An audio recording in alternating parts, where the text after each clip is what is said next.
Hello les boosties! Est-ce que je suis pas extrêmement heureuse d'avoir quelqu'un sur mon canapé? J'ai invité aujourd'hui à mon micro une femme que j'aime particulièrement et qui m'inspire énormément. C'est pour ça qu'elle est aujourd'hui à mes côtés. C'est un format que vous avez beaucoup apprécié, les confidences d'une entrepreneur, les 1000 visages de l'entrepreneuriat. Je ne vais pas vous expliquer comment j'ai rencontré Aurélie parce que ça va spoiler la suite. En fait, j'ai pas du tout envie. Donc, je ne dis rien pour l'instant. Et si vous avez déjà vu des épisodes précédents, vous savez que les premières questions, on ne dévoile pas tout de suite la profession. Donc, très vraisemblablement qu'à un moment donné, elle ne connaît pas les questions, qu'à un moment donné, je parlerai de notre première rencontre qui nous a amenés ici. Et j'ai envie de dire que dans tout le malheur que m'a apporté le Covid, eh ben, il y a des pépites de bonheur et qu'Aurélie en fait partie. J'en dis pas plus. Pour vous remettre dans l'ambiance, je vais vous rappeler, je vais le lire, oui, ma tablette est là, ce que je souhaite pour nous dans cet entretien, des confidences d'une entrepreneur. Parce que derrière chaque succès se cache une histoire, des doutes, des nuits blanches, des déclics et des renaissances. Dans ce format intimiste, donc juste vous, nous, j'ai mon verre d'eau, elle a sa gourde. Je donne la parole à des femmes inspirantes, passionnées et courageuses qui nous ouvrent les portes de leur parcours. On parle sans filtre des coulisses de l'entrepreneuriat, les réussites, les remises en question, les peurs, les valeurs, les limites, les choix difficiles parce qu'on sait toutes les deux qu'il y en a, et les victoires intérieures. Ici, pas de storytelling parfait. Vous connaissez maintenant Coaching Laurine, donc ça va être exactement dans la même mouvance. Juste des réalités différentes, du vécu et beaucoup d'humilité. Parce qu'il n'y a pas une façon d'entreprendre, mais qu'il existe 1000 visages à l'entrepreneuriat, je suis extrêmement honorée de recevoir Aurélie. Merci. Est-ce que ça te convient? Oui. Ok. Est-ce que tu es prête pour qu'on commence? Oui. J'ai hâte. Je vais commencer par te remercier parce que je sais que l'exercice n'est pas quotidien et habituel chez toi. Non. Euh, Je suis pas youtubeuse. C'est pas elle ma n'est profession. pas encore youtubeuse. Donc d'abord, merci. De rien. Merci beaucoup de me suivre dans tous mes délires. Parce que je t'aime beaucoup. C'est pas la première fois qu'on se retrouve face caméra Non. pour un de mes projets. Donc d'abord, merci.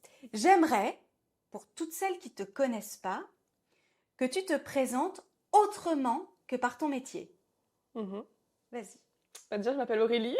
Ça, c'est bon. Ça, c'est acquis. J'ai 35 ans, bientôt 36. Je suis une femme épanouie par ma maternité, par ma vie de famille, par ma vie aussi de sœur, d'amis, de tout en dehors de mon travail, du coup, si on Ouais. ne peut pas le citer. Ouais. Pas encore, pas encore. Et je suis une personne qui apprend, qui vit en apprentissage continu. Magnifique. Ok, parfait. Je sais pas si ça te va comme présentation. C'est plus que parfait. Est-ce qu'il y a quelque chose que tu as envie d'ajouter sur des plaisirs, des loisirs, des hobbies, par exemple? Bah, j'aime beaucoup le sport, j'aime beaucoup lire. Et comme je viens de le dire, apprendre en fait. Ça fait vraiment Apprendre, partie de quelque chose qui me passionne en fait beaucoup. Et je m'en suis rendu compte ces dernières années. On en a parlé en off en fait, parce que vous savez que l'apprentissage, moi, ça me fait chier. J'aime la connaissance et j'aime pas toute la. Et en fait, Aurélie adore toute la phase qui précède. Oui. Pas dans tout, hein, pas dans tout.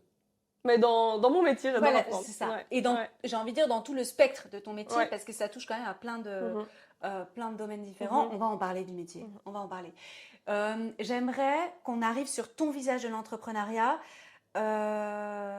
avec une anecdote.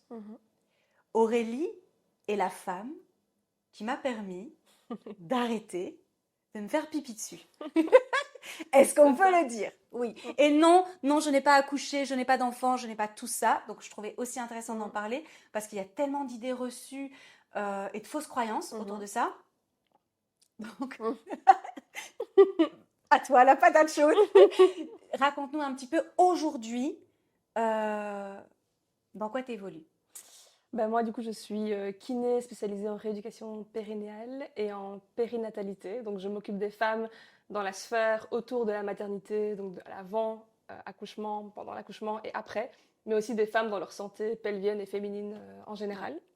Et donc j'accompagne les femmes dans la prise de conscience de leur périnée, dans la rééducation de leur périnée et dans leurs troubles et douleurs avec leur périnée. Waouh! Drop the mic. Je trouve, moi, qu'on n'en sait pas assez sur notre corps. C'est vrai. Qu'on nous l'apprend pas, mais que même nous, en fait, en termes d'exploration, je trouve ça extrêmement important et intéressant. Pas que pour la vie sexuelle, en fait, pour la vie de tous les jours. Savoir ce que c'est un périnée. Je suis sûre que toutes les boustiques qui nous regardent, il y en a plus de la moitié, je pense, qui savent pas ce que c'est un périnée, qui n'ont pas conscience de leur périnée. Est-ce que tu peux nous l'expliquer de manière un peu vulgarisée? Donc le périnée, c'est toute la zone musculaire qui est située entre le pubis et le coccyx et au niveau des ischions, donc vraiment dans le bas du bassin. Et ce périnée a plusieurs fonctions. Donc bien sûr, il a une fonction dans la sexualité, mais il a aussi une fonction dans la continence. Donc c'est grâce au périnée qu'on arrive à se retenir d'aller à selle et d'uriner. Ouais. Mais il a aussi une fonction posturale. Donc ça veut dire que c'est aussi un ensemble de muscles qui assure le maintien en fait et la posture, ça maintient nos viscères. Et surtout le périnée, il fonctionne pas que de façon volontaire, donc avec une conscience très concrète de je sais le contracter et le relâcher, mais il a une grande fonction automatique. Et en fait, il fonctionne par lui-même, et c'est pour ça qu'il y a beaucoup de femmes qui n'ont pas conscience de leur périnée, parce qu'en fait, elles n'ont jamais eu besoin d'y penser, parce qu'elles n'ont pas de problèmes et de troubles pendant un moment, mais les troubles peuvent arriver beaucoup plus tard, et là, avoir une conscience est fondamentale pour pouvoir le récupérer et le travailler. Et est-ce que quelqu'un qui n'a pas de troubles, est-ce que c'est nécessaire d'en prendre conscience quand même ou pas? Oui, moi je trouve que c'est hyper important d'avoir une conscience de son périnée parce que justement, il intervient dans toutes ces sphères, quoi. La sexualité et autres aussi, comme on vient de dire, la continence, etc.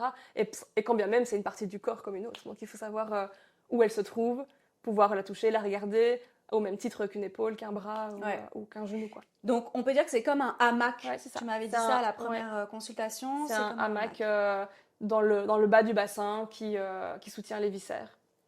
Et qui, extrêmement important, quoi. Extrêmement important. Et donc là, vous vous dites, je suis sûre que vous trépignez d'impatience, et vous vous dites, mais Laurine, pourquoi t'es allée voir Aurélie? En fait, première année de Covid, je toussais énormément. Mais énormément. J'ai toussé pendant 9 mois, quasiment à chaque syllabe. Pour toutes celles qui me connaissaient à cette époque-là, c'était abominable. Et la deuxième année, je pense, je sais plus quelle année je suis venue chez toi. Je pense que tu es venue. J'étais pas encore enceinte de 2023, c'est possible? J'étais pas encore enceinte. T'étais pas encore enceinte? Je pense que je t'ai annoncé que j'étais enceinte pendant nos consultations. Oui, correct. Ouais. Donc j'ai accouché en 2023, ouais. 2023. En 2024. 2022, donc la toux s'est arrêtée. 2022, ça a recommencé pendant 8 mois.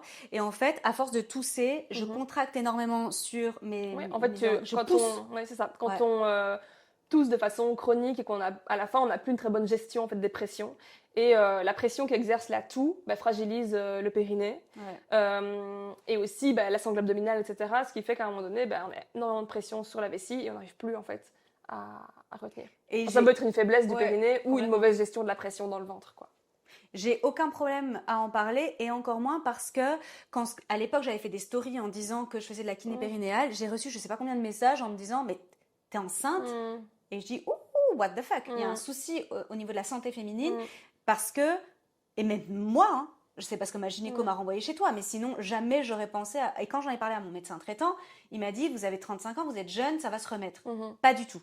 Le jour où j'étais dans mon couloir ici derrière et qu'en fait j'ai toussé mais une quinte et que j'ai commencé à avoir vraiment de l'urine sur les jambes, quoi, j'ai dit ça suffit. En fait, il y a un problème, quoi, je suis désolée. Donc mon médecin, c'est un homme qui a plus de 50 ans. Il voulait pas m'accompagner, c'est pas grave, je suis passée par ma gynéco et c'est elle qui m'a dit tout de suite, mais je vous fais la prescription et je vous envoie chez quelqu'un que je ne connais pas. Dingue. Mais j'ai d'excellents retours, je confirme. Donc on s'est rencontrés comme ça. Et on s'est plus quittés. Non. Est-ce que tu pourrais nous dire aujourd'hui à quoi ressemble ton activité pro? Ouais, donc je consulte dans mon cabinet 3 jours et demi par semaine. Et à côté de ça, je donne des formations professionnelles de santé, des formations en massage périnatal et en préparation à l'accouchement. Donc, tu as créé un écosystème autour de ton activité. Ouais. C'est ce que je disais tout à l'heure par rapport au livre. En fait, la santé féminine, ça touche quand même à plein de domaines différents. Et même par rapport à la périnatalité aussi. Donc, tu peux explorer beaucoup de choses. Qu'est-ce qui t'a donné envie de te lancer en tant que kiné? En tant que kiné, Ouais, à l'époque, quand j'avais ouais, 18 ans, ouais, ben, je me rappelle que j'avais été... donc, quand on était en réto, enfin, en dernière année, ouais. ouais, Donc c'est à la fin du lycée. ouais, Ouais, on avait le droit d'aller explorer quelques métiers pour savoir ce qu'on voulait faire comme études. Et j'avais été, je me rappelle, en fac de droit, parce que je pensais devenir avocate. Mais bon, pas du tout. J'étais là, waouh, c'est pas du tout ça que je veux. Et puis, j'avais une copine qui m'avait dit, ah, mais moi, j'aimerais bien faire la kiné.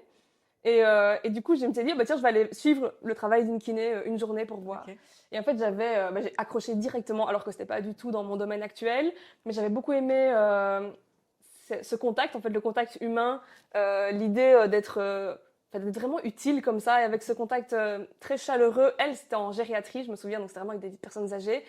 C'était pas grand-chose, ce qu'on fait en gériatrie. On sait beaucoup faire marcher, mobiliser, donc c'est pas très technique en soi. Mais l'accompagnement émotionnel, le soutien, etc., ça m'avait énormément parlé. Et je m'étais dit, ah bah tiens, j'ai envie de faire ça, quoi. J'ai envie Donc de c'est faire de l'avoir ce métier. testé, en fait. C'est de l'avoir vu, en fait, d'avoir vu... Et pas l'idée fantasmée du truc, Non, quoi. pas du tout. C'était d'avoir vu cette kiné et ce qu'elle apportait, et comment les personnes âgées étaient super bien, en fait, avec elle. Et d'avoir un métier qui alliait à la fois ce côté empathie, émotionnel, tu vois, Ouais. prise en charge Un vraiment globale. accompagnement, ouais, voilà. Ouais. Autant physique que émotionnel. Parce que oui, tu vas chez le kiné, on va bien sûr travailler ton physique, enfin, ton problème physique, mais c'est une thérapie aussi, quoi. Tu viens, Je t'accompagnes confirme. les gens pendant X séances, les gens ils viennent avec leurs problèmes tous les jours et une vraie relation se crée, quoi. Et moi j'aime beaucoup ça aussi dans mon métier. Et donc c'est comme ça que j'ai choisi, c'est la question de Ouais, base. c'est Ouais. ça. Et en fait, au début, tu Ouais. t'étais juste... Enfin, t'avais des consultations toute la journée, quoi. Donc au début donc j'ai fait mes T'as études fait de tes kiné. études, ouais. Et après, j'ai commencé, enfin j'ai travaillé à Lille d'abord, donc j'ai travaillé en France d'abord une année. Et là je faisais de la kiné vraiment générale, voilà, je faisais des domiciles aussi, mais je traitais tout, quoi. Vraiment, j'étais généraliste entre guillemets. J'avais pas fait de spécialisation. Ah Et oui. puis après, je me suis spécialisée en rééducation périnéale parce que c'était en plus de nos études. Ça m'attirait, mais sans savoir trop encore ce que j'allais Ok. en faire. Et puis j'ai commencé un petit peu à consulter, mais pas énormément. Puis j'ai voyagé, je suis partie en Martinique, à La Réunion. Et c'est au retour de La Réunion, en fait, que j'ai été engagée dans un cabinet où on faisait que ça, que de la rééducation périnéale et de la périnatalité. Et c'est là que j'ai vraiment eu le coup de cœur, quoi, où je me suis dit, mais en fait, j'adore. Et j'ai envie de faire que ça, que de la santé de la femme, quoi. Et quand t'étais à l'étranger, tu bossais. Ouais, Ouais, je bossais comme kiné t'étais aussi. kiné. Ouais. Et là, donc, pendant plusieurs années, t'as fait que du one-to-one, mais ça, c'est des Oui. formations de coaching, Mhm. mais donc que de la consultation. Ouais. Et là, tu bossais 5 jours par semaine. Alors non, parce que dans les C'est îles... des remplacements. Oui, et même pas. En fait, c'est un peu la mentalité des îles. C'était là pour aussi profiter de l'île, découvrir une autre Ouais. culture. Et il y a tellement d'activités à faire qu'en fait, je bossais 3 jours semaine. 3 jours, ok. Et il faut savoir aussi qu'à l'époque, dans les dom-toms, je sais pas si c'est encore comme ça maintenant, tu étais exonéré d'impôts les 2 premières années où tu travaillais. Ok. Et donc ton salaire brut, tu le gagnes net. Et donc, Magnifique. 3 jours de kiné à l'époque, moi qui étais sortie tout droit des études, j'avais aucun frais, tu vois. J'avais juste Ouais, c'est magnifique. ma coloc à payer et c'était tout. Ok. Et pas d'enfant, pas de rien. Donc c'était facile niveau argent, quoi. Tu vois. Donc là, j'ai vraiment bien gagné ma vie, on va dire, pendant ces années-là. Et entre le début, donc tu as fini tes études, tu commences à pratiquer, et le moment où vraiment tu te spécialises, il y a combien d'années à peu près? Où vraiment je fais plus que ça. Ouais. 2000, donc j'ai diplômé moi en 2012-2018. Donc 6 ans. Ouais.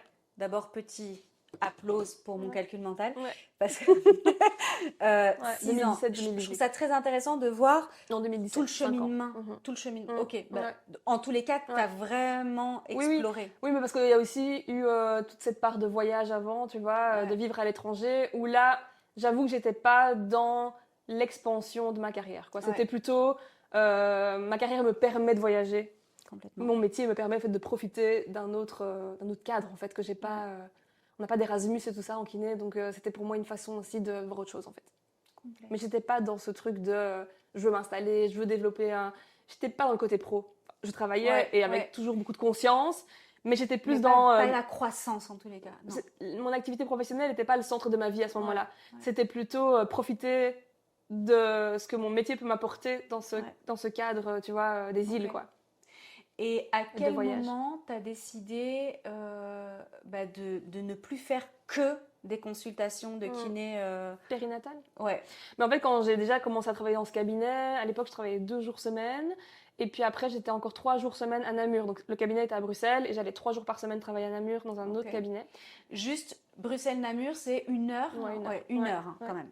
Mais moi, je suis namuroise, donc je suis de Namur. Et en fait, je m'étais dit, Ça s'entend. ça me permet d'avoir encore un pied chez moi, en vrai. Ouais. Mais bon, la route, c'était quand même pas rien. C'est ça, hein. Ouais, c'était épuisant. Ouais. Et donc, j'ai développé, donc je faisais mes 2 jours de consultation que périnéo et périnatalité. Et puis, au bout d'1 an, plus ou moins, je me suis dit, mais en fait, j'ai aussi envie d'avoir mon cabinet chez moi et de faire plus que ça. Et si je combinais, en fait, les deux, quoi, le cabinet à Bruxelles et le cabinet chez moi. Et finalement, ça a tellement bien fonctionné chez moi que j'ai complètement arrêté dans l'autre cabinet où je travaillais. Donc à chaque fois, c'est la vie un peu qui te montre le chemin à prendre, quoi. Oui, en fait, j'avais beaucoup de demandes et puis moi, j'avais vraiment un vrai attrait parce que du coup, à partir du moment où j'ai commencé à travailler là-dedans, je me suis vachement spécialisée. J'ai fait énormément de formations dans ce domaine-là pour me sentir vachement plus légitime aussi de prendre en charge des femmes enceintes parce que on n'apprend pas ça dans notre formation de base de kiné. Et donc là, voilà, mon besoin d'apprentissage a été bien nourri. Pendant 1 année, j'ai vraiment enchaîné toutes les formations complémentaires quoi, pour être vraiment spécialisée. Et tu continues à bosser en même temps? Oui. Les formations, c'est le week-end en général, ou alors tu prends congé, mais c'est des week-ends de 3-4 jours. Ça qui est bien, je trouve, en kiné, c'est qu'il y a moyen de faire des petits week-ends de formation, mais qui t'apportent déjà énormément, vu que tu as déjà une bonne formation de base, et qui permettent vraiment de te spécialiser. Mais tu n'as pas besoin forcément de t'en mettre dans une formation de 2 ans, tu vois. C'est par petits week-ends, et voilà. Et est-ce que c'est ça qui t'a donné envie de créer les tiennes? Non, c'est pas ça. Non, ok. On verra après, si tu veux.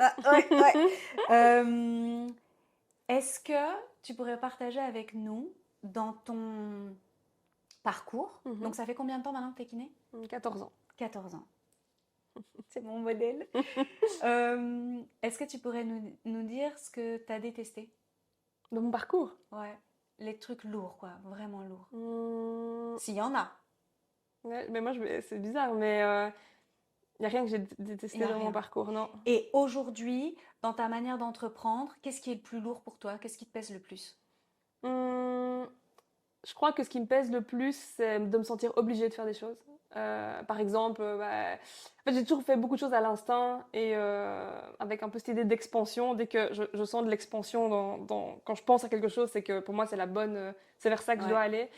Et en fait, là où c'est difficile pour moi, c'est quand je fais comme tout le monde parce qu'il faut faire comme tout le monde et pas parce que je m'écoute.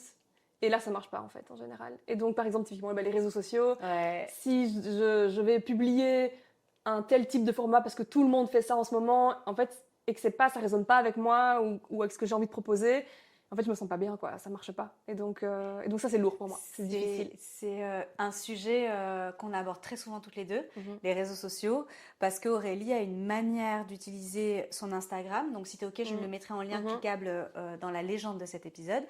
Mais en fait, tu as une manière extrêmement intuitive qui fonctionne. En vrai, moi, je suis en admiration totale, qui fonctionne, où il n'y a pas... Tu te forces pas à faire des trucs. Non. Et en fait, ton activité, sans rentrer dans les détails, est super rentable, en fait.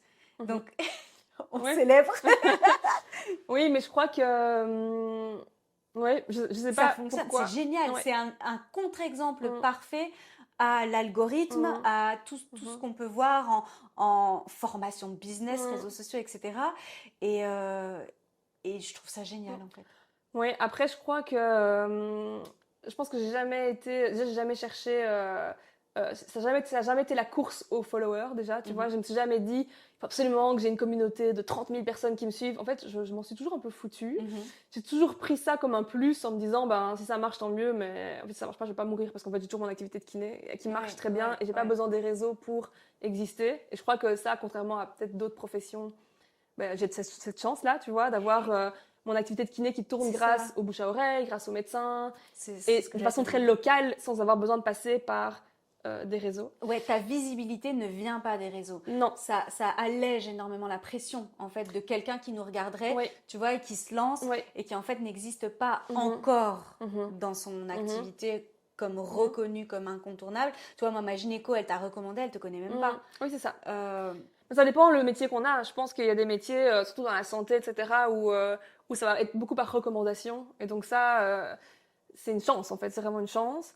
Maintenant, c'est clair qu'il faut, pour qu'on te recommande, que tu sois quand même compétent.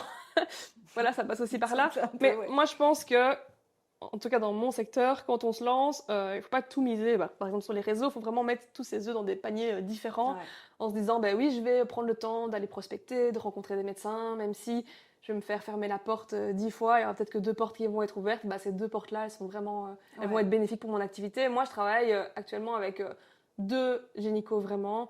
La tienne, elle me réfère de temps en temps, mais c'est pas du tout d'elle que viennent principalement mes patientes. Mais ces 2 gynécos-là, ils m'envoient quasiment toute ma patientèle. 2 personnes ont suffi à remplir vraiment, et encore aujourd'hui, à remplir mon agenda. Et bon, maintenant, de ces personnes-là, il y a aussi mes patientes qui ont toujours une sœur, une copine, qui sont enceintes ou qui ont besoin. Et donc voilà, mais je veux dire, il faut pas croire que tu as besoin de 50 personnes pour avoir un agenda rempli. Super intéressant. Ouais. Et de se montrer en fait. Alors pas par les réseaux, parce que toi tu t'es aussi lancé à un moment où les réseaux n'étaient pas là aussi.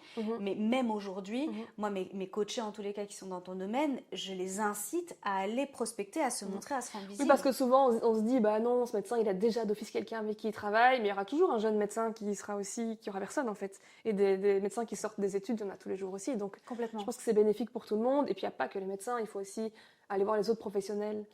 Des sages-femmes dans mon cas, ou des psys spécialisés, ou peu importe, d'autres gens, et pas toujours se cantonner aux médecins non plus, même si c'est le médecin qui prescrit. Mais... Et j'ai même envie de dire un truc, donc victime de son succès, si toi ton agenda est full, en fait le gynéco qui bosse toujours avec toi, s'il a plusieurs retours, ou si toi tu lui dis pour l'instant, en fait je suis full, je peux pas prendre de nouvelles patientes, c'est bien qu'il ait aussi d'autres personnes à pouvoir c'est ça. référencer, quoi. Tout à fait. Super intéressant. Mais donc voilà, moi je suis toujours partisane de cette idée, comme je dis, de mettre ses œufs dans des paniers différents, et donc de faire ça, de faire des réseaux, d'avoir un site, d'avoir une fiche sur Google, mais en fait de varier, et je trouve pas, si on peut parler des réseaux, je pense que les réseaux c'est bien, mais maintenant il y a aussi tout et n'importe quoi sur les réseaux aussi, et donc c'est peut-être plus forcément gage de confiance non plus, quoi. Non, et moi je suis parfois très surprise de voir des comptes où la fille elle a, je sais pas moi, 368 abonnés, et où en fait son agenda est full, à craquer, qu'elle a un succès de dingue, qu'elle est recommandée par 15 personnes que je connais. Donc faut aussi faire super attention aux réseaux sociaux, parce que faut pas croire tout ce qu'on voit. Non, et il faut pas oublier que la taille de la communauté ne définit pas la qualité du thérapeute. Ça n'a rien à voir. C'est pas la taille qui compte. Non, c'est pas la taille qui compte. Non, mais je veux dire, il y a des gens qui achètent des abonnés. Mais oui, déjà. Oui, il y a des gens qui vont avoir 15 000 abonnés, ils en ont acheté un pack de 10 000. Et tout le monde gobe ce qu'il dit parce qu'ils ont 15 000 abonnés et ils disent vraiment que des bêtises. Donc vraiment, faut pas oublier que... parce que je sais qu'il y a beaucoup d'entrepreneurs qui sont hyper découragés parce que justement, ils ont 400 abonnés sur Instagram. Mais avoir 400 abonnés qualifiés qui te suivent et qui t'aiment et qui vont acheter tes services, c'est toujours mieux que 5 000 qui se moquent de toi, quoi, et qui s'en foutent, quoi. Donc vraiment, c'est important. Ouais. Et 400, si on mettait 400 personnes dans une pièce, c'est énorme. C'est énorme. Et en fait, les gens, ça, ils se rendent pas compte. C'est que des chiffres. Moi, des fois, c'est irréaliste. Moi, j'ai 8000 et quelques de followers. Et des fois, je me dis, mais non, mais pour moi, tu vois, c'est beaucoup, c'est énorme. Mais surtout, c'est énorme quand je me dis, mais imagine si je mettais 8000 personnes devant moi. C'est énorme. C'est énorme, tu vois.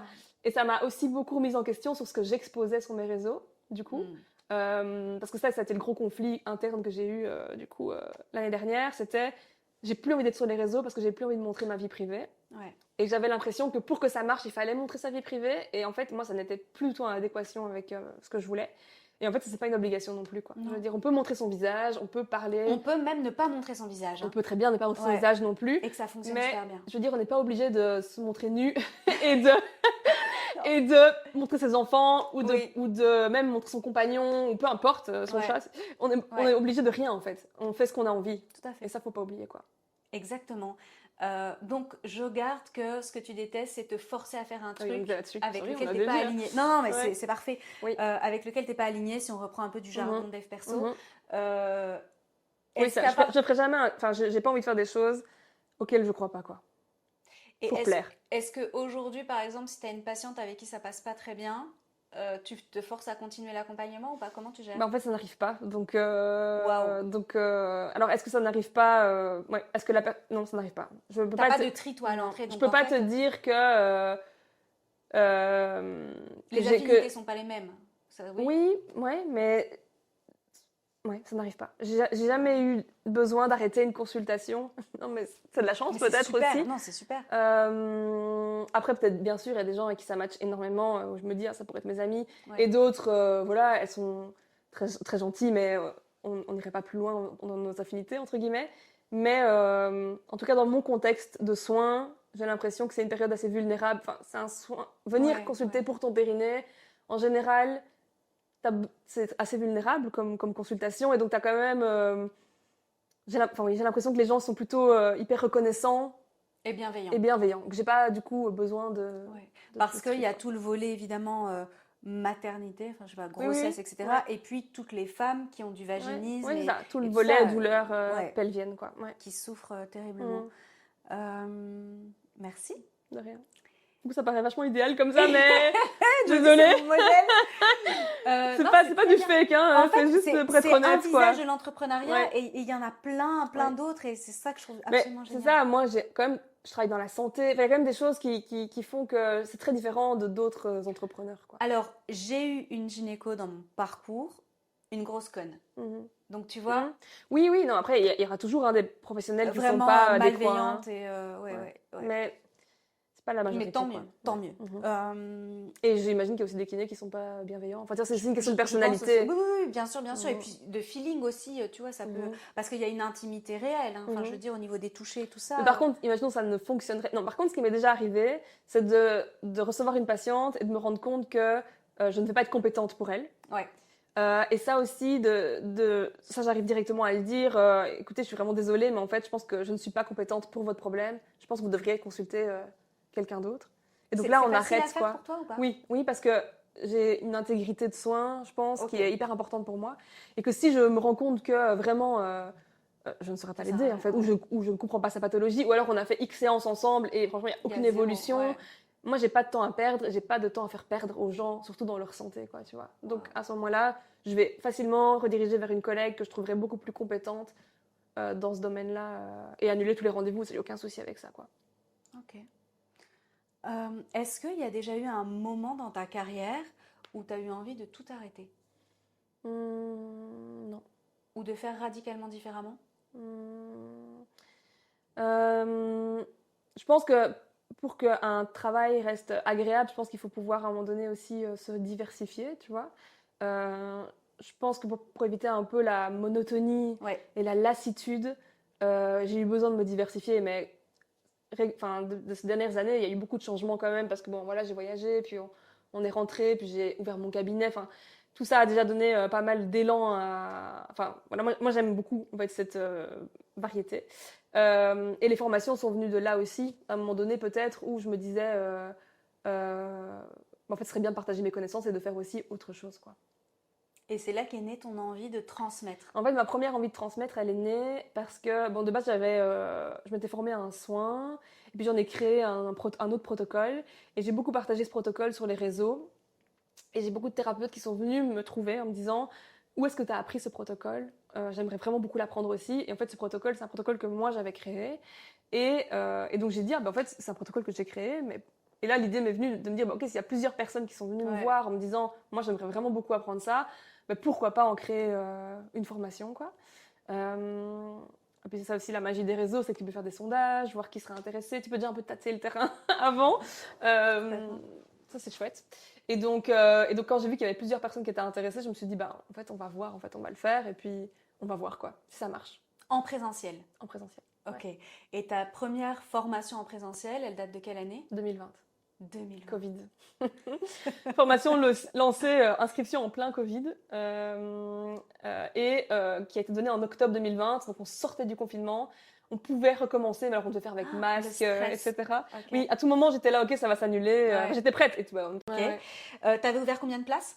J'avais ouvert 12 places. 12 places. Ouais. Et t'as vendu les 12? Ouais. Mhm. Ouais. Et je pense même que j'avais plus d'intéressés que les places que j'avais Wow. à l'époque. Ouais, ça a vraiment bien fonctionné. Et c'était très stressant. C'était ma première formation. J'étais grosse sortie de zone de confort. J'étais mal, quoi. J'étais très comme stressée. n'importe quelle nouveauté, en fait. Oui. Et puis quand tu crées quelque chose en présentiel en plus, tu sais pas en fait moi j'avais prévu 4 jours pour ma formation, je ne savais absolument pas si j'allais tenir les 4 jours, si j'allais pouvoir donner tout mon contenu, si on n'allait pas être en retard trop à l'avance. C'était le grand test quoi. Complètement. Mais ça a bien fonctionné, j'avais des super retours. Et toi, t'as aimé? Alors j'avais beaucoup aimé, mais ça m'avait aussi énormément stressée. Et c'était une énorme sortie de zone de confort. Et donc j'étais fière de moi parce que je l'avais fait et que j'y étais arrivée. Mais sur cette première édition, je peux pas dire que j'avais pris du plaisir. Oui, c'est ça. Parce que c'est tellement stressant que le plaisir, il est venu de la fierté de l'avoir fait. Mais à l'instant T, c'était pas facile, quoi. Je veux dire, j'ai pas l'habitude de parler devant un groupe, Ouais. d'animer un groupe, de gérer un timing. En plus, j'étais seule, j'avais C'est ce pas... que j'allais te demander, t'étais seule. On en parlait Ouais. tout à l'heure, mais j'avais pas De d'acolyte, binôme, ouais. de binôme pour me soutenir. C'est toute une logistique quand même. Et donc, non, je ne peux pas dire que j'ai pris du plaisir à la donner à l'instant T. Ouais. J'étais beaucoup dans le stress et la logistique, mais beaucoup de fierté après d'y être arrivée, d'avoir été au bout de mon projet. Et je me suis quand même dit, ok, go, je relance directement une deuxième autre. date. Ok. Mais ça a été un peu un échec, entre guillemets. C'est qu'entre-temps, je suis tombée enceinte. Ça, c'est pas un échec du tout. J'étais en train de dire. C'est pas ça l'échec.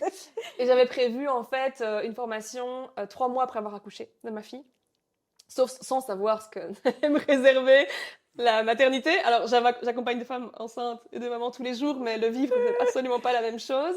Et donc quand ma fille est née, je me suis dit no way, impossible que dans 3 mois je sois devant 14, enfin, à l'époque j'avais augmenté, c'était 14, devant 14 thérapeutes pendant 4 jours. En fait j'ai pas ni l'énergie, ni le mental, ni le cerveau.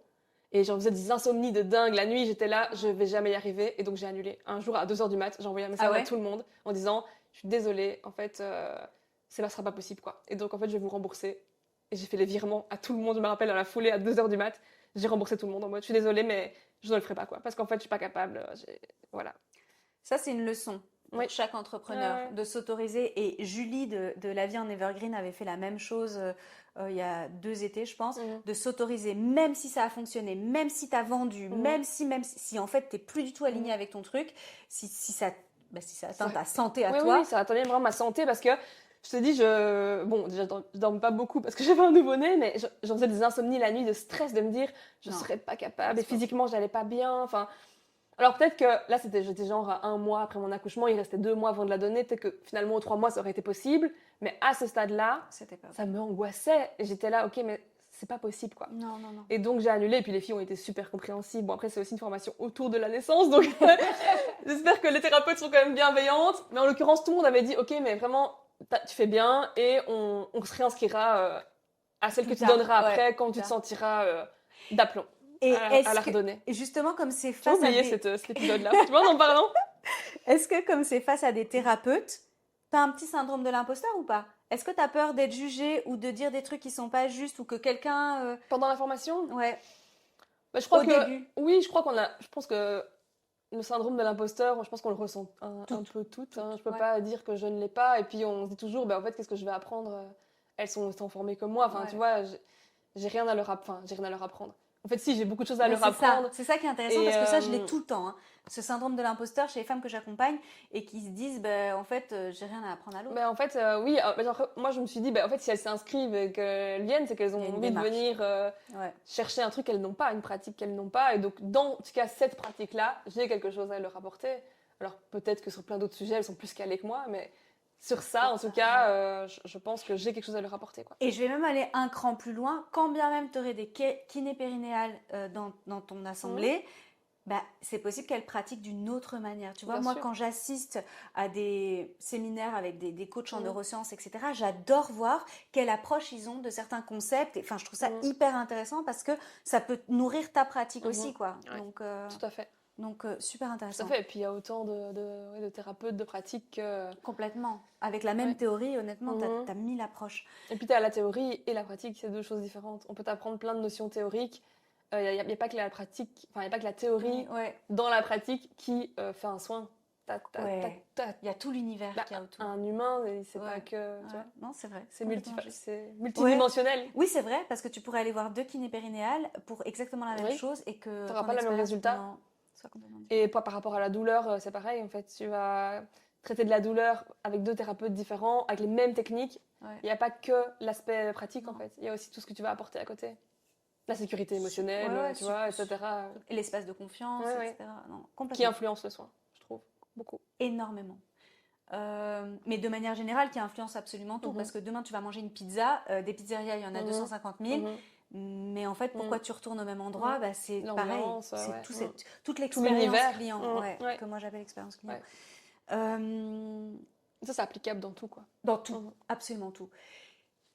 Je vais rebondir sur ce que tu as dit. Donc, tu venais d'accoucher et tout. Tu t'autorises à annuler la deuxième formation que tu voulais donner. Je pense que tu savais pas ça, hein. T'es Non, pas au courant non, de ça. non, je découvre, moi aussi, je découvre.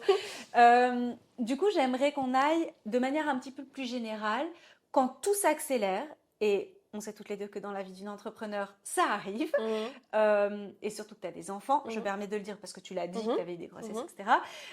Quand tout s'accélère, tu fais quoi, toi, pour ralentir? C'est quoi qui te fait du bien? Alors, je vais parler de ce que j'ai fait récemment, parce que Ouais. ça a été plutôt récemment que je me sentais un peu envahie. J'ai effacé l'application Instagram. Waouh! Ça, c'est un truc qui me fait, moi, énormément de bien, d'effacer et de me dire, ok, bah, pendant Pas tout... ton compte, juste Non, enlever l'application de ton mon téléphone. Ok. Mais du coup, parce que j'ai assez ce truc mécanique, en fait, d'aller avec mon doigt direct C'est sur fait pour, hein, l'application. Des fois, j'ai un mécanisme, hein, je prends mon téléphone, j'ouvre WhatsApp, j'ouvre mes mails et j'ouvre Instagram, c'est toujours la même dynamique. Et en fait, quand je l'efface, ben en fait, je ne fais plus ça. Et ça me fait déjà énormément de bien. Ça crée énormément d'espace, en fait, et de temps à allouer à autre chose. Donc déjà, rien que ça, je trouve que c'est déjà, en fait, un self-care, entre guillemets. Ouais. Et puis bon, ça n'efface rien, en fait, c'est juste qu'on n'y va pas. Et ne pas y aller pendant 24 heures, ça ne tue personne, ça fait vraiment un reset qui fait vraiment beaucoup de bien. Donc ça, déjà, ça me fait énormément de bien. Et en général, je vais dire vraiment m'éloigner de mon téléphone, en gros. Pour pouvoir être pleinement présente avec ma famille, mes amis, mes enfants, jouer avec mes enfants, être pleinement présente dans l'instant. C'est ça qui me fait du bien quand tout va trop vite et que j'ai besoin de revenir dans le concret. Ouais, de te recentrer. Mais parce que moi, je trouve que ce qui me stresse le plus, c'est pas tant mes consultations, c'est pas d'être avec les patients, c'est vraiment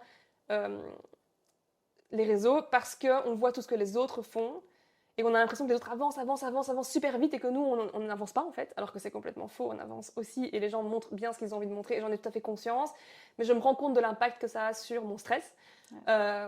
Et j'ai aussi du coup arrêté de suivre certains comptes qui me stressaient dans le même domaine que le mien, parce que je me disais, en fait, je me compare tout le temps et je me rabaisse, tu vois. Alors qu'en fait, il n'y a aucune raison. Enfin, tu vois, on avance tous au niveau, à la vitesse à laquelle on a envie d'avancer. Et surtout, à quel prix? Peut-être qu'elle avance très vite, mais au détriment de sa santé, justement. Et moi, j'ai pas envie de faire ça. Donc voilà, ça c'est un truc qui me fait beaucoup de bien, c'est de me dire, ok, ciao les réseaux, ce week-end, je ne vous vois plus. Et ces derniers temps, quand j'étais fort stressée, c'est ce que je faisais. Je me disais, ok, Instagram, c'est comme un travail. Je l'utilise du lundi au vendredi dans des horaires de bureau. Mais le soir et le week-end, j'efface, quoi. Et je télécharge le matin et je réefface l'application à 18h quand j'ai fini mon travail, quoi. Et ça, j'ai fait beaucoup ces temps-ci.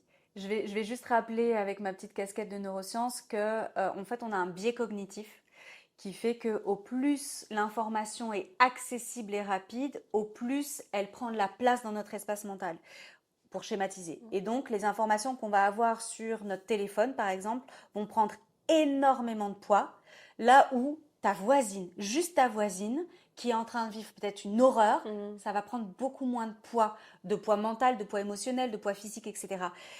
Donc, ce que tu racontes sur la comparaison, c'est tout à fait juste, alors que c'est peut-être des personnes qui sont aux États-Unis, hein, ou au Canada, ou j'en sais rien, mais en fait, et que tu ne connais pas, que tu ne connaîtras jamais, à qui tu ne parles pas, mais en fait, ça peut te bousiller, en fait. Encore une fois, ce qui compte, c'est ce qu'on en fait. Les réseaux sociaux en soi sont pas dangereux, c'est l'utilisateur ou l'utilisatrice qui les rend dangereux pour soi. Donc, je vais du coup rebondir sur ce que tu as dit. Le soir et le week-end, tu coupes. Donc, ça veut dire qu'aujourd'hui, ton activité, tu travailles pas le soir? Non, en ce moment, non. En ce moment, c'est par rapport à quoi? Par rapport à tes débuts? Non, par rapport à ma période, justement. Tu surviens un peu dans mon parcours. Ton évolution, du coup, j'ai d'abord créé une première formation que j'ai donnée en présentiel, puis j'en ai créé une seconde que j'ai donnée en présentiel, et puis que j'ai passée au format virtuel. Et pour passer ce format virtuel, ben là, tu le sais, je l'ai fait quand je venais d'accoucher de ma deuxième fille, pendant mon congé maternité. D'un côté, j'ai aucun regret d'avoir fait ça parce que je pense pas eu l'occasion d'avoir autant de temps pour pouvoir le faire. J'aurais jamais pris autant de mois de congé pour faire ça. Donc, quelque part, c'est un cadeau que je me suis offert de pouvoir le faire à ce moment-là. Et d'un autre côté, ça m'a fort épuisée. Parce qu'à ce moment-là, du coup, Laurine était ma coach. Les rôles s'étaient inversés. Ouais. Mais ça m'a énormément épuisée. Et là, oui, je bossais le soir. Je m'étais mis une deadline. Donc, et je suis quelqu'un de fidèle, donc de fiable aussi. Donc, quand je me mets une deadline et que je l'annonce, ben, je vais tout faire pour la respecter. Ouais. Et donc là, je m'étais mis une deadline. Et là, oui, ça m'a épuisée parce que je bossais le soir, je bossais la nuit, je bossais le matin, je bossais tout le temps. Est-ce qu'on n'avait pas juste décalé un peu par rapport à ton premier souhait que ta formation soit complètement terminée? Est-ce qu'il n'y avait pas eu quand même un petit... parce Non. que c'était trop lourd, quoi. Non, mais c'était terminé. On avait, la date, c'était le 15 décembre. Et le 15 décembre, elle était finie, quoi. Mais tu avais repris les consultes, hein. Et c'est ça qui m'avait été hyper dur, c'est que j'avais repris les consultes en même temps. À un moment donné, de septembre à décembre, j'avais travaillé en présentiel avec des patientes. Et le soir, du coup, c'est là que je devais bosser. Mais ça, c'est toutes des choses que j'ai fait, mais que je ne fais plus maintenant, quoi. Parce que tu les as faites. En fait, c'est important de le dire aussi. Hein. C'est dans l'expérience, dans l'expérimentation, on se rend compte qu'il y a des trucs qu'on ne veut plus. Après, je dis pas que ça m'arrive pas de retravailler le soir si j'ai vraiment mais c'est un pas truc ton mode urgent, mais c'est pas mon mode de vie. C'est pas ton mode de vie. Et le week-end, le week-end, j'ai pas le temps. En fait, le truc, c'est que le week-end, je suis tout le temps avec mes enfants et des fois, j'essaye de travailler, mais en fait, c'est une horreur. C'est horrible parce qu'en fait, elles me sursollicitent et dans mon cerveau, c'est des feux d'artifice d'énervement. Et en fait, j'ai décrété qu'en fait, j'arrêtais de faire ça. Ouais. Et parce qu'en fait, c'est pas possible. Enfin, pour moi, en tout cas, j'arrive pas, quoi. J'arrive pas à être concentrée sur elles et être efficace dans mon travail. Et du coup, il y a rien qui est opérationnel, quoi. Les deux sont... Donc, je vais poser une question un peu... volontairement, je la pose. Tu accompagnes donc des femmes qui vont accoucher. Si elles accouchent le soir ou le week-end, est-ce que tu vois leur message et est-ce que tu leur réponds? Oui. Oui, mais parce que c'est rarement un message pour me demander des rendez-vous. Ça va être un message pour me dire qu'elles ont accouché. Donc j'ai envie de les féliciter, c'est différent. Okay. Non, ça c'est vrai. Oui, je travaille. Alors du coup, oui, je travaille le week-end parce que je réponds aux messages de mes patientes, même quand elles me demandent de changer des rendez-vous et tout. Des fois, je réponds le week-end. Okay. Ça m'énerve. Je voudrais bien qu'on ne m'écrive pas le week-end. mais alors, c'est ma faute, parce que j'ai une double SIM et je ne coupe pas ma SIM pro le week-end. Donc, je devrais me dire, le vendredi, je coupe et je réallume le lundi, quoi. Ouais. Est-ce que tu assistes aux accouchements? Pas en ce moment, non. Non. Donc, en fait, tu n'as aucune urgence. Bon, ça ne va pas se transformer en coaching, pas de panique. Mais donc, tu n'as aucune urgence à traiter. Donc, OK, c'est une piste. C'est une piste. Mais c'est vrai que quand moi, je parle de travail, en général, c'est soit consultation, soit vraiment opérationnel sur mon PC où je dois faire des choses. Ou formation. Donner les formations. Mais c'est vrai qu'il y a plein de trucs, de petits ajustements à côté qui sont quand même du travail, mais que je ne considère pas comme du travail, mais qui peuvent... de toute façon, demain, tu n'as plus ton activité, ça n'existe pas. Et donc, c'est intéressant d'avoir ce curseur-là et de se dire, est-ce que ça vient parasiter ma vie perso? Oui. Est-ce que c'est un gros parasite? Non. Ça peut être petit, mais quand tu es à saturation ou en surtravail, en fait, il faut dégager tout ça. Oui, et puis c'est vrai, un message le week-end pour te demander de changer un rendez-vous le mardi, tu l'as là, quoi. Tu reviens avec ta casquette kiné-sens. Ouais, et puis du coup, tu ouvres ton agenda et tu regardes, et en fait... Du coup, tu n'as pas cette déconnexion totale, quoi. Complètement. Ouais. Mais c'est vrai que c'est un truc qui est très difficile, je trouve, quand c'est ton business, c'est d'avoir une vraie transition, de se dire, ok, ça c'est ma vie privée, ça c'est ma vie pro, et voilà, elles sont scindées. À un moment donné, tout s'entremêle. Moi, je prône les moments de qualité. Donc en fait, tu vois, quand on est toutes les deux, par exemple, et qu'on déjeune, enfin, je veux dire qu'on n'est pas là devant YouTube. En fait, on peut parler de notre business, mais on va pas. Moi, je suis pas sur mon téléphone, t'es pas sur ton téléphone. Voilà, il n'y a pas de boulot en fait. Je suis beaucoup plus pour ça que d'avoir des frontières vraiment très marquées. Si tu as à minima une journée off par semaine. Si tu n'as pas une journée off, en fait, ton cerveau reste en sur-régime. Et une journée off, c'est... Alors, moi, c'est pas m'asseoir à mon bureau. Toi, ça va être ne pas pratiquer. Et ça, tu l'as. Donc, je parle pas d'équilibre, je parle d'harmonie, moi. D'harmonie parce que une journée off par semaine, tu considères le week-end... Ça peut être le samedi ou le dimanche, quoi. Ou le mardi. Oui, c'est une journée où tu ne travailles pas, quoi. c'est important pour la santé mentale, pour faire des resets en fait. Mhm. Parce que si tu es tout le temps, je l'ai testé hein, de ne pas avoir cette journée off, et en fait, ça s'arrête jamais. Mhm. Et c'est là que même les petits messages qui sont sympas, de reconnaissance, ça devient insupportable.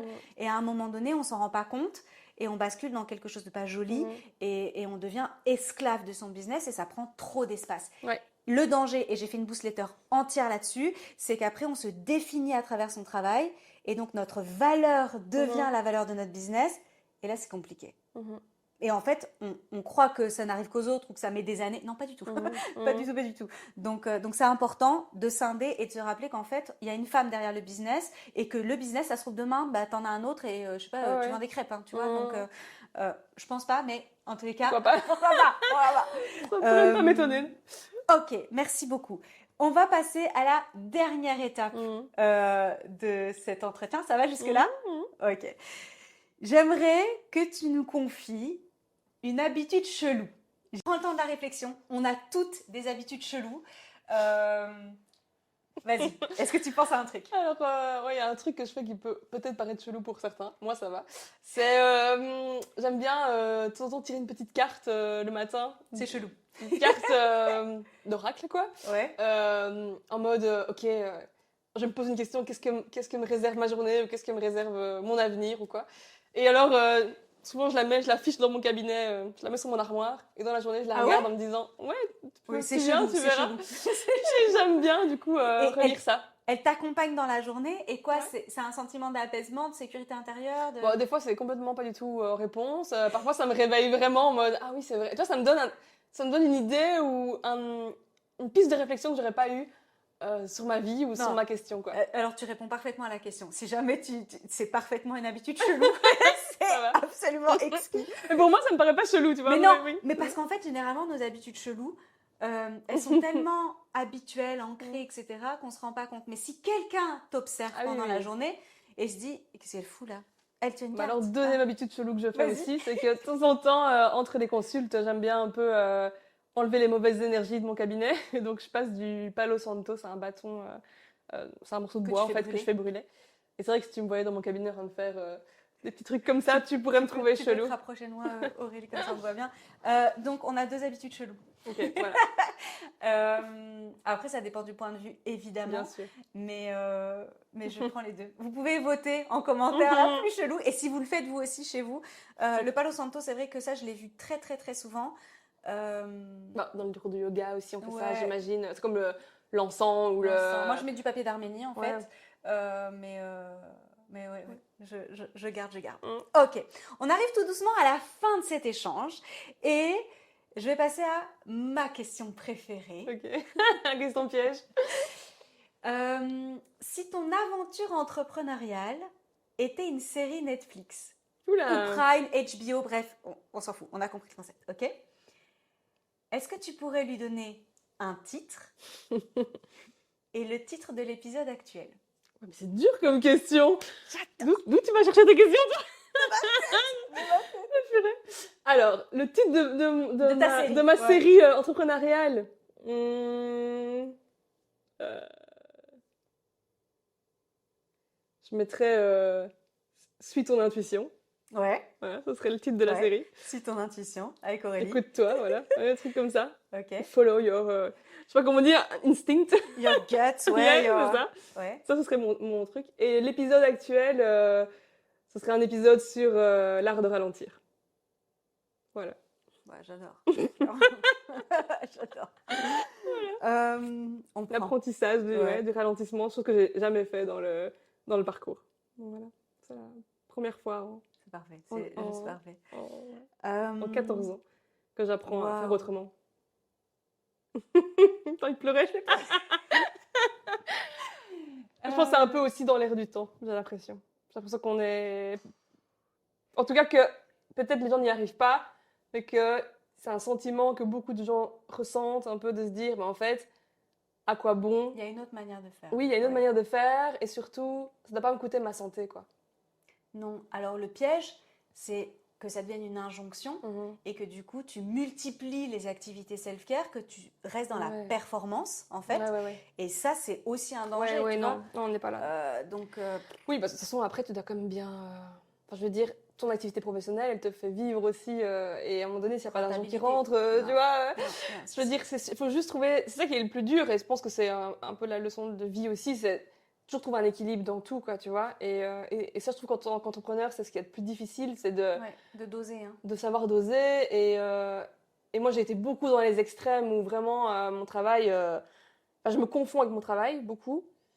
Et là, d'arriver à prendre un petit pas de côté et de me dire, ok, mais en fait, il y a plein d'autres choses à côté et ça ne définit pas ta valeur, justement. Ouais. Et tu as le droit, en fait, de juste souffler un petit peu, ça va pas moins bien fonctionner. Et surtout dans des périodes de saturation où, en fait, il n'y a rien de bon qui ressort de moi, ben, le fait de prendre un peu de temps. Au début, c'est inconfortable, hein. Oui. Ça fait peur. Des fois, quand on me dit, ok, faut. Enfin, si je me dis, ok, J'ai envie de ralentir. j'ai envie de juste, ralentir, mais tu vois, Ou j'ai besoin. oui, j'étais même arrivée à des stades de vie où je me disais, mais qu'est-ce que j'aime faire quand je travaille pas, en fait? Tu vois, je ne sais même plus.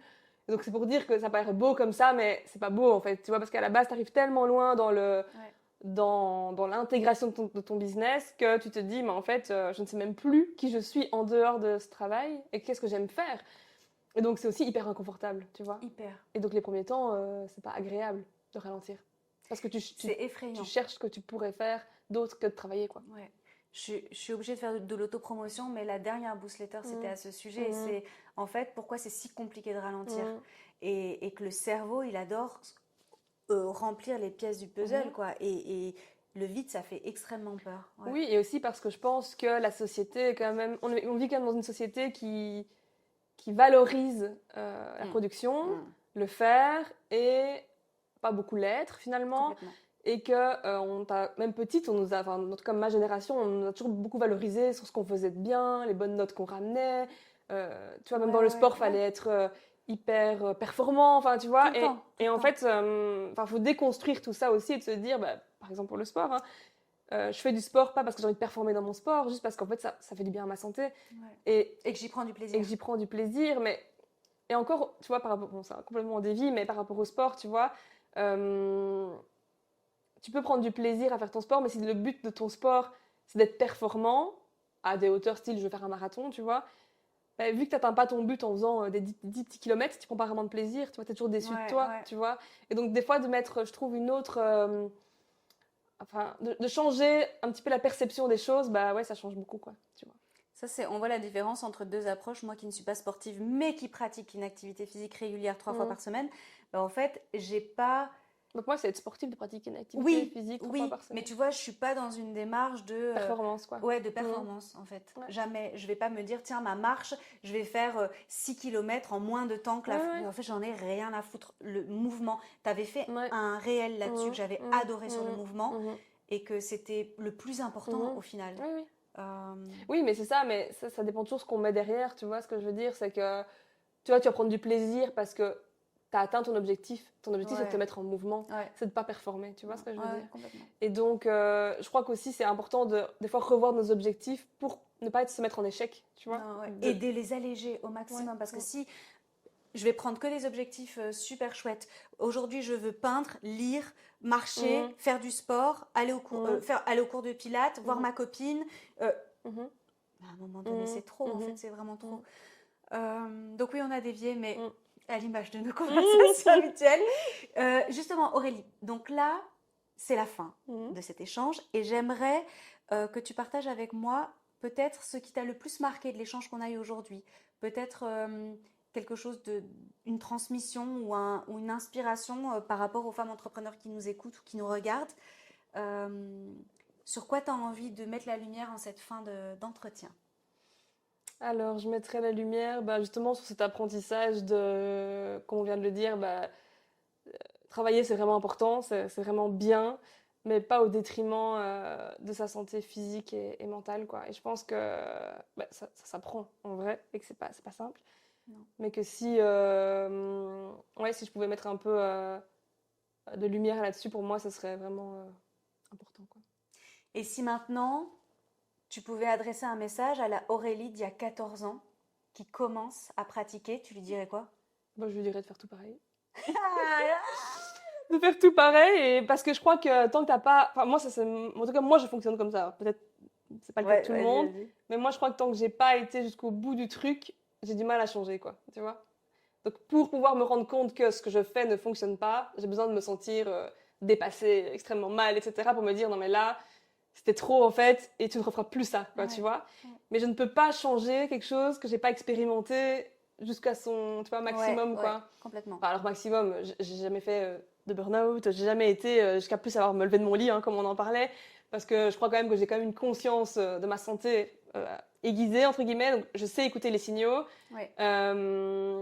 Mais du coup, dans mon parcours, je pense que je me redirais de faire, enfin, de me faire confiance, quoi, de refaire identiquement ce que j'ai fait depuis le départ, et de pas douter de cette petite voix à l'intérieur qui me dit quand c'est juste ou pas, quoi. Pour toi, et je trouve que donc donc d'abord on s'est vu, vous avez compris pour mes fuites que je n'ai plus, je précise, elle a bien bossé et ensuite on s'est vu parce que toi tu avais un trop plein et je trouve que c'est intéressant aussi d'aller chercher les ressources extérieures quand on sent que c'est trop parce que c'est trop lourd à porter toute seule et que ça fait partie de notre évolution au sein d'une société malade. Sûr, donc s'écouter et ne pas hésiter à demander de l'aide. Du coup, si aujourd'hui, celles qui nous regardent te découvrent et ont envie d'en savoir plus sur ton univers, on les renvoie vers quoi? Vers ton Insta? Ouais, donc c'est aurélie.kinescence. Je mettrai tout en lien cliquable, que ce soit en podcast ou en vidéo. Mon site, c'est www.kinescence.be. Et Kinescence aujourd'hui, c'est quoi? C'est le nom de ta boîte? Ouais, c'est le nom du cabinet. Ouais, c'est le nom de mon cabinet. Et il y a d'autres professionnels, ouais. D'autres Donc professionnels on est 3 kinés spécialisés à travailler au cabinet. Mais c'est ta boîte, C'est mon quoi. cabinet, ouais. C'est ta boîte. Ouais. Et aujourd'hui, on sait qu'on peut être accompagné par toi. Je sais que tu es full, mais dans la kiné, pour la femme, de manière générale, ou alors dans tes formations, et tout est expliqué sur ton Insta ou sur mon site aussi, ouais. Sur ton site. Ok, je vais tout mettre, évidemment, dans les commentaires. Merci infiniment. Merci à toi. C'est passé vite, finalement. Je veux dire, qu'est-ce que t'en as pensé? Parce que toutes celles, je sais qu'il y a plein de femmes qui sont pas à l'aise face caméra, qui osent pas se lancer, qui ont peut-être envie de se dire tiens, je tenterai, mais en fait, je suis tellement mal à l'aise ou stressée que je vais pas le faire finalement. Non, mais après, c'est facile parce qu'on se connaît aussi et que tu me mets à l'aise. Ouais. Mais c'était pas si compliqué. Non, mais c'est comme tout, hein. C'est ça, toujours message. Un gros stress de l'idée que tu t'en fais, mais après, c'est ça le message de fin. Tout d'abord, prenez soin de votre périnée. Moi, c'est ce que j'ai envie de dire. Apprenez à le découvrir. Ouais, voilà, déjà. Pour toutes celles qui rejoignent mes programmes, Aurélie a donné un atelier dedans et qui permet de conscientiser et de prendre soin de son corps de femme. Donc, ça peut aussi être une porte d'entrée si jamais vous êtes à l'étranger ou que vous n'allez pas en consultation avec Aurélie. Et donc, d'abord, prenez soin de votre périnée, puis prenez soin de vous. Puis prenez soin des autres dans cet ordre-là. J'espère que ce parcours, ce visage entrepreneurial vous a inspiré autant que moi et de voir qu'on peut entreprendre de 1000 manières différentes et que même dans son propre parcours, on peut entreprendre de 1000 manières et qu'il y a des étapes qui sont assez fluides et que quand on est à 14 ans de business, moi je suis à 4 ans par exemple, c'est normal que ça aille pas aussi vite de la même manière, etc. Et je trouve extrêmement important d'avoir des business friends, comme on dit, qui nous tirent vers le haut et qui nous montrent que c'est possible, en fait. Et dans les deux sens. Donc voilà. Merci. Merci. Bon, les boosties, on va trinquer. Tu peux prendre ta gourde, Aurélie. On va juste se lever. Ah bon? Et voilà. Et on va juste trinquer avec les boosties. Merci à toutes. Cheers.